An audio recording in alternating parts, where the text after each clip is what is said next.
जी तो अस्सलाम वालेकुम, welcome to my YouTube channel एक इलेक्ट्रॉनिक्स में। क्यों हमें मुकम्मल स्ट्रक्चर लगे हुए को उतार कर दोबारा लगाना पड़ा, इस वीडियो में मुकम्मल तफसील के साथ आपको बताएंगे।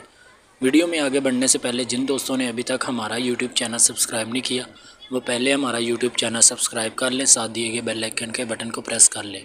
तो चलिए तो बढ़ते हैं अपनी वीडियो की जानिब।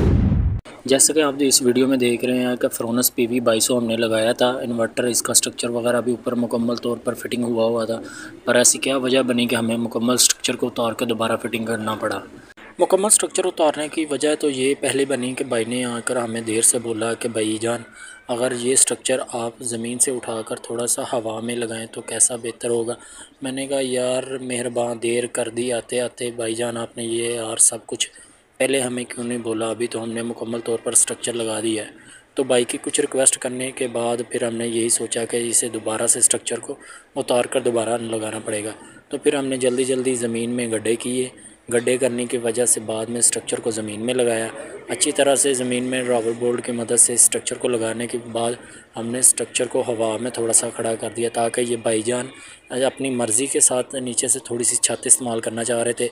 तो उसी की वजह से हमने ये स्ट्रक्चर को दोबारा लगाना पड़ा। तो फिर हमने अच्छी तरह ज़मीन में रबर बोल्ट लगाए L2, क्योंकि इस स्ट्रक्चर में जो हम पैनल इस्तेमाल कर रहे हैं वो टोटली 3 पैनल इस्तेमाल कर रहे हैं। पैनल जो हमारे पास मौजूद है वो 585 कैनेडियन के पैनल हैं। तो फिर हमने जो 3 पैनल थे वो तीनों पैनल ज़मीन से उठाकर हवा में थोड़े से किए, ताकि नीचे से भाई अपनी छत वगैरह अच्छी तरह इस्तेमाल कर सकें जिस मुताबिक उन्होंने ये छत को रखना चाह रहे थे।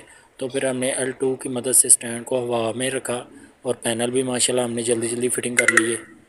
और कुछ दोस्त मेरे भाई परेशान रहते हैं कि यार PV 2200 इन्वर्टर है फ्रोनस का, इसके साथ कितने पैनल लगा सकते हैं। तो यार इसकी जो बेसिक PV इनपुट होती है वो 60 वोल्ट से लेकर 400 450 वोल्ट तक होती है।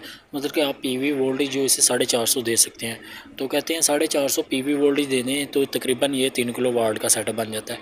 तो यार ये 3 किलो वाट तो इसके साथ PV जो होते हैं DC वोल्ट वो अटैच होते हैं। तो अगर आप इसकी आउटपुट की बात करें तो ये आउटपुट आपको 1600 वाट ही देते हैं AC में। मतलब कि इसकी जो एम्पेयर आउटपुट होती है वो होती है 7.8 एम्पेयर आउटपुट होती है। तो इस चीज़ का ख्याल कीजिए, मतलब कि आप पैनल ज़्यादा लगाने का मकसद ये नहीं होता कि आपको ये जो इन्वर्टर है वो आउटपुट भी इतनी ज़्यादा देगा। तो आउटपुट तो आपको उतनी मिलनी है जितनी इसकी आउटपुट है। मतलब कि फ्रोनस PV 2200 की जो आउटपुट है होती है वो होती है 7.8 एम्पेयर। तो ये 7.8 एम्पेयर तकरीबन आपके 1600 वाट के बनते हैं। मतलब आप आउटपुट इससे 1600 वाट ले सकते हैं। और इसके अलावा 1600 वाट पर आप क्या क्या इस्तेमाल कर सकते हैं। तो जी आप 1600 वाट पर जो इस्तेमाल कर सकते हैं वो घर में मौजूद एक वॉशिंग मशीन होगी, उसके बाद इस्त्री वगैरह होगी, फ्रिज होगी, पंखे वगैरह, लाइटें शाइटें, ये आप चीज़ें इस्तेमाल कर सकते हैं।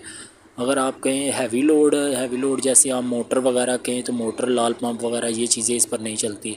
तो हमारा फाइनली ऊपर पैनल लगने का काम भी मुकम्मल हो गया था, नीचे DP बॉक्स और इन्वर्टर भी हमने लगा दिया था। और अगला काम था हमारा इस इन्वर्टर को ऑन करने का। तो PV इनपुट भी हमारी आ गई थी, इन्वर्टर भी हमारा लग गया था, मेन DP बॉक्स भी हमारे पास था। तो हमने जल्दी जल्दी जो बकाया काम भी था वो भी करना शुरू कर दिया। किसी भी छोटी फैमिली के लिए ये सेटअप देखा जाए तो बहुत ज़्यादा काफ़ी होता है, क्योंकि नॉर्मली घरों में यही तो ज़्यादा चीज़ें जो इस्तेमाल होती हैं, फ्रिज हो गए, फ़ैन वगैरह हो गए, तो लाइटें शाइटें। तो ये बेहतरीन चीज़ है छोटी फैमिली के लिए। तो हमने इन्वर्टर वगैरह भी लगा दिया है, इसकी जो सेफ्टी प्रोटेक्शन डिवाइस वो भी लगा के इन्वर्टर को हमने ऑन कर दिया इनपुट देकर। अभी हम इसके साथ PV भी इनपुट है जो PV के है वो भी अटैच करेंगे। तो ग्रिड के साथ तो हमने इसके अटैच करके देख लिया है, ग्रिड के साथ हमारा इन्वर्टर सही वर्क कर रहा है। उसके बाद ये इन्वर्टर IP21 इन्वर्टर है, विदाउट बैटरी ये इन्वर्टर रन नहीं करता था, इसलिए हमने इसके साथ 200 एम्पेयर की एक सिंगल बैटरी लगाई है जो 12 वोल्ट 200 एम्पेयर के साथ होती है। तो ये बैटरी भी हमारी लग गई है, बकाया जो DP का काम भी वो भी मुकम्मल हो गया। इन आउट भी हमने लगा कर चेक कर दिया और DP बॉक्स भी मुकम्मल बंद कर दिया है। और इस इन्वर्टर की सेटिंग वगैरह भी मुकम्मल कंप्लीट कर दिया, क्योंकि बाज़ बात है जो इन्वर्टर की सेटिंग होती है वो नॉन टेक्नीशियन नहीं मुकम्मल तौर पर सेट करके जाते। तो हमने इसकी सेटिंग भी जस्ट कर दी है, क्योंकि अभी हमने न्यू सेटअप लगाया है, तो इसलिए हम वापटा से भी इस बैटरी को चार्ज करवा रहे हैं ताकि हमारी बैटरी अच्छी तरह चार्ज हो जाए। और ये वापटा से कम चार्ज होगी, PV से ज़्यादा चार्ज होगी। आपको इस इन्वर्टर की खासियत और क्वालिटी कैसी लगी? अगर आपने इन्वर्टर ये इंस्टॉल करवाया है तो आपको इन्वर्टर कैसा लगा? कमेंट सेक्शन में लाजमी बताइएगा। और आपको हमारी वीडियो कैसी लगी कमेंट सेक्शन में लाजिम बताइएगा। नई वीडियो के साथ आपकी खिदमत में हाजिर होंगे। AK इलेक्ट्रॉनिक्स को दीजिए इजाज़त। खुदा हाफिज़।